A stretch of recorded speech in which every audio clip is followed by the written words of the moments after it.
Assalamualaikum warahmatullahi wabarakatuh. Puji syukur kehadiran Allah SWT atas rahmatnya sehingga kita dapat menyaksikan video presentasi kali ini.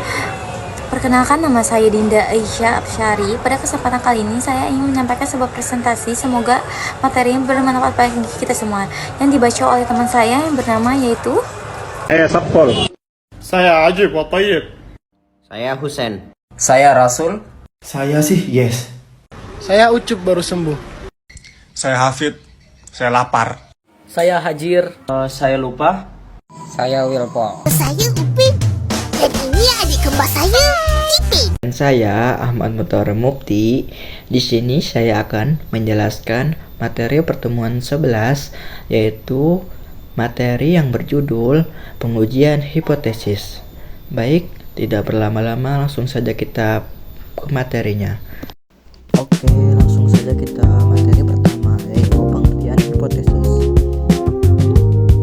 Hipotesis merupakan suatu asumsi atau anggapan, bisa benar atau bisa juga salah, mengenai sesuatu hal, dan untuk menjelaskan hal itu perlu dilakukan pengujian atau pembuktian lebih lanjut. Asumsi yang anggapan itu seringkali dipakai sebagai dasar dalam memutuskan atau menetapkan sesuatu dalam rangka menyusun perencanaan atau kepentingan lainnya, baik dalam bidang ekonomi, bisnis, pendidikan, bahkan politik. Dan bila hipotesis yang dibuat itu secara khusus berkaitan dengan parameter populasi, maka hipotesis itu disebut hipotesis statistik, yang secara lengkap didefinisikan sebagai berikut. Hipotesis statistik adalah suatu asumsi atau anggapan atau pernyataan yang mungkin benar atau mungkin juga salah mengenai parameter suatu populasi. Untuk mengetahui apakah asumsi yang telah kita buat mengenai parameter populasi itu benar atau salah, sehingga kita akan memutuskan atau menerima ataupun menolak hipotesis tersebut, diperlukan pengujian dengan memakai data dari sampel. Dan sebagai gambarnya, perhatikan beberapa contoh asumsi berikut ini dalam penyusunan rencana anggaran pendapatan dan belanja negara atau APBN. Pemerintah menggunakan beberapa asumsi seperti berikut ini. A. Pertumbuhan ekonomi sebesar 5,6% per tahun. B. Harga minyak mentah di pasaran dunia sebesar $30.000 per barel. C. Tingkat inflasi mencapai 9% per tahun. D. Nilai tukar rupiah adalah 15.000 per dolar. E. Penerimaan negara dari sektor pajak sebesar 750 triliun rupiah. Oke, masuk ke materi selanjutnya, yaitu kesalahan jenis 1 dan jenis 2 dalam pengujian hipotesis. Pada pengujian hipotesis dikenal dua jenis kesalahan, yaitu kesalahan 1 dan kesalahan 2. Kesalahan 1 adalah kesalahan akibat menolak hipotesis 0. Padahal hipotesis 0 besar benar, sehingga sesungguhnya harus diterima.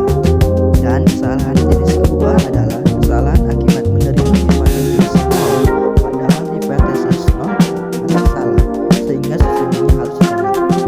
Berikut jenis kesalahan dalam menolak dan menerima hipotesis 0. Putusan menolak hipotesis 0 HO benar. Putusan salah jenisnya 1 A dan B kesalahan.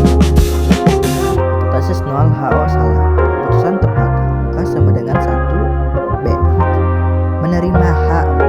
Keputusan tepat 1 A aksen. Keputusan salah jenis 2 B aksen dengan B kesalahan jenis 3. Kesalahan jenis tipe 1 dan kesalahan tipe 2. Memperkecil probabilitas melakukan kesalahan jenis 1 akan memperbesar probabilitas melakukan kesalahan jenis 2. 2. Probabilitas melakukan kesalahan jenis 3 dapat diperkecil dengan menyesuaikan nilai kritis. 3. Makin besar ukuran sampel, maka nilai A aksen dan B aksen akan makin kecil. 4. Bila hipotesis 0 maka salah, maka nilai B aksen akan mencapai maksimum, bila mana nilai parameter yang sesungguhnya dekat dengan nilai yang dihipotesiskan, makin besar jarak antara nilai sesungguhnya dengan nilai yang dihipotesiskan, makin kecil nilai B aksen.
ZA kurang dari min ZA aksen.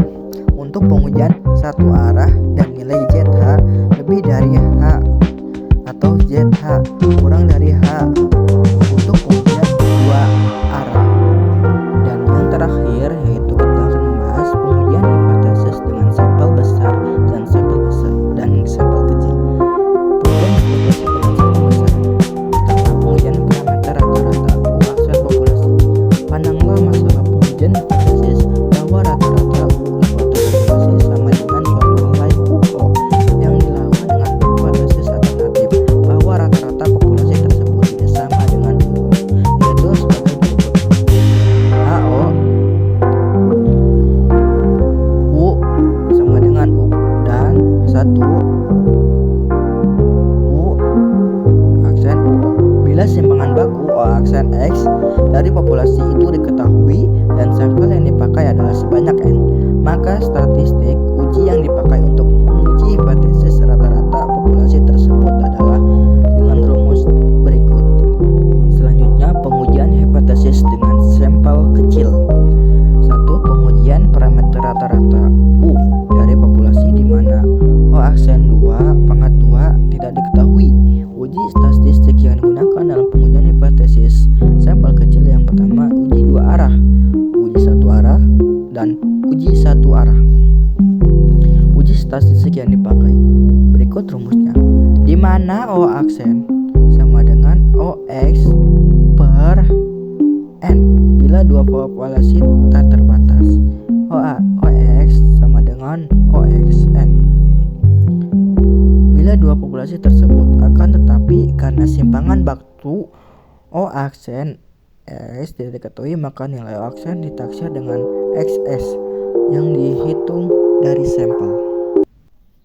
Baik, terima kasih atas perhatiannya. Mohon maaf bila banyak kesalahan. Cukup sekian dari kami. Wassalamualaikum warahmatullahi wabarakatuh.